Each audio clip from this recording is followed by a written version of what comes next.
सरकार आसवा बेले प्रथमे कही ए सरकार एक उत्तरदायी सरकार, ए सरकार ओडिशार लोकंकर सरकार, लोकंक सुख दुख रे भागीदारी हबार सरकार। किंतु जहाँ कही तांको कार्य जहाँ देखा जाउची संपूर्ण भिन्न। गोटे पटे राज्यर आईन श्रृंखला परिस्थिति संपूर्ण भाव में भुशुड़ी पड़ी। खुद मुख्यमंत्री जानी पारु नांती, बुझी पारु नांती, तांको प्रशासन बुझी पारु नाही, पुलिस डीजी जानी पारु नांती किभली भाव आईन श्रृंखला को रक्षा करा जाई परिबो। राज्य आज सारा देश विदेश रे निंदित। यही भली समय रे घड़ीसंधि मुहूर्त रे मुख्यमंत्री एवं तांको सरकार राज्य को लूट करिया पई आउ एक योजना करिसंती। ये आपण सुनिले आश्चर्य हेबे। गोटे एक्स्ट्रा ऑर्डिनरी इश्यू माने कौन? अत्यंत गुरुत्वपूर्ण कथा।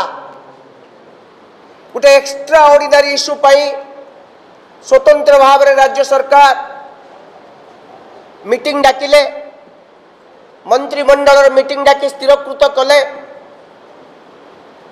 30/7/2025 चिठी संख्या 14,976 रे राज्य रे एणिकी जेते स्कूल, जेते कॉलेज, जेते विश्वविद्यालय, जेते hospital, PHC, CHC, district headquarter hospital, sub divisional headquarter hospital ठारू आरंभ करी राज्य सरकार जेते सरकारी बिल्डिंग अच्छी तार रिपेयर रिनोवेशन बेले रंग बदला जीव।